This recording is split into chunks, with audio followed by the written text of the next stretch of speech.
Puji Tuhan, saudara-saudara, kita jumpa lagi dalam Suara Pastoral hari ini, dan saya percaya kita semua ada dalam perlindungan penyertaan Tuhan, senantiasa memimpin dan menuntun kita dalam kehidupan kita.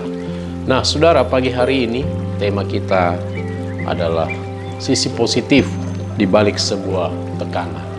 Nah, saudara-saudara kasih dalam Tuhan, dalam Mazmur pasal yang ke-119 ayat 71 berkata bahwa aku tertindas itu baik bagiku supaya aku belajar ketetapan-ketetapanmu.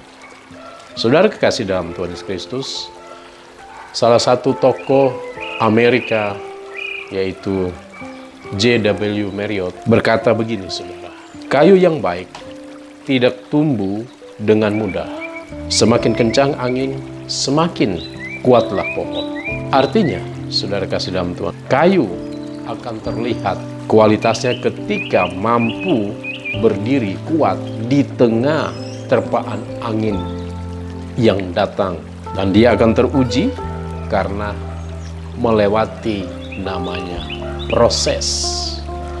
Nah, saudara-saudara yang dikasihi oleh Tuhan Yesus Kristus, dalam kehidupan kita menghadapi yang namanya tekanan, penindasan, masalah, kesulitan, penderitaan, dan sebagainya adalah bentuk proses yang terkadang Tuhan izinkan untuk kita jalani. Ketika diperhadapkan dengan namanya proses itu, saudara-saudara kasih dalam Tuhan, kebanyakan dari kita manusia, ya, kita mengeluh, kita bersungut-sungut, kita marah, kita kecewa, kita putus asa. Bahkan kita menyalahkan Tuhan. Sadar atau tidak, saudara, semuanya itu adalah salah satu cara yang dipakai oleh Tuhan untuk menegur kita, melatih iman kita, dan membentuk kita supaya, saudara kasih dalam Tuhan, kita menjadi pribadi yang berkualitas dalam kehidupan ini, saudara. Nah, tetapi semua sangat bergantung pada cara pandang kita sebagai orang yang percaya. Bagaimana cara kita menyikapi persoalan atau masalah yang ada. Kalau kita melihat dari sisi positif, tekanan yang ada justru semakin menyadarkan kita akan keterbatasan dan kekurangan yang dimiliki, saudara. Sehingga hal itu akan mendorong kita untuk mencari Tuhan dengan sungguh-sungguh. Kita yang sebelumnya hidup menyimpang dari jalan-jalan Tuhan, kita mulai belajar memiliki penyerahan diri penuh kepada kehendak Tuhan. Pemazmur memiliki pengalaman hidup yang demikian, saudara.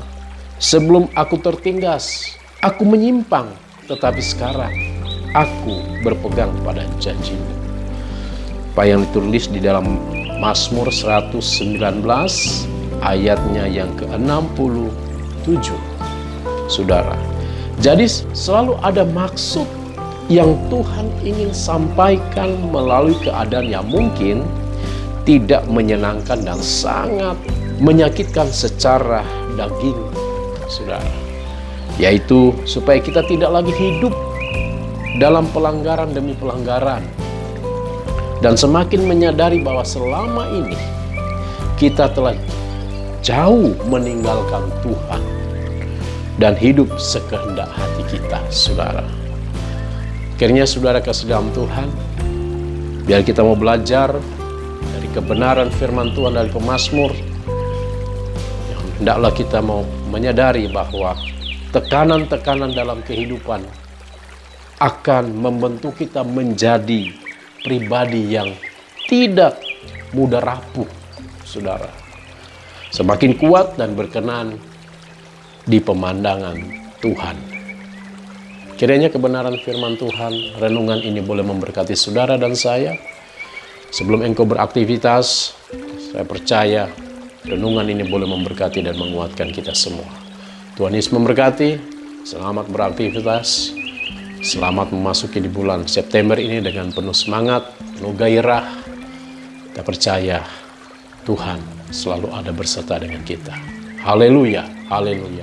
Amin. Mari kita tunduk kepala, kita berdoa. Bapa di surga, terima kasih Tuhan. Pagi hari ini kami telah diberkati lewat renungan singkat ini. Dan biarlah Bapa di surga, sebelum kami akan beraktivitas hari ini, hamba berdoa kiranya Tuhan yang memberkati anak-anak-Mu ya Bapa, keluarga, pribadi, usaha, pekerjaan, bahkan mungkin pendidikan mereka juga. Tuhan, Engkau yang memberi keberhasilan dalam hidup mereka. Dalam nama Yesus Kristus kami berdoa, haleluya. Amin.